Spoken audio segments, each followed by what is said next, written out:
In 1912, Edison developed a method for molding celluloid plastic cylinder records. A blue dye was added to the celluloid for eye appeal and to distinguish them from the earlier black wax amberol 4-minute records. However, the plaster of Paris core used to support the thin celluloid shell tended to warp the records, which caused a low-frequency rumbling sound. Edison had a broad sense of humor throughout his life.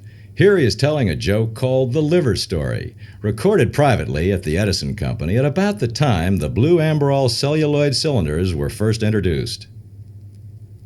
Say, Watermelon, did you ever hear this story of this California story?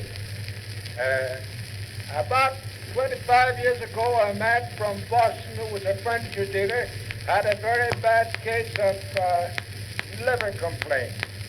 So he went to California and rigged out a team and started down the San Joaquin Valley with the idea of testing all the mineral springs that were in that valley so that it might relieve him of the terrible pains he had from his liver complaint.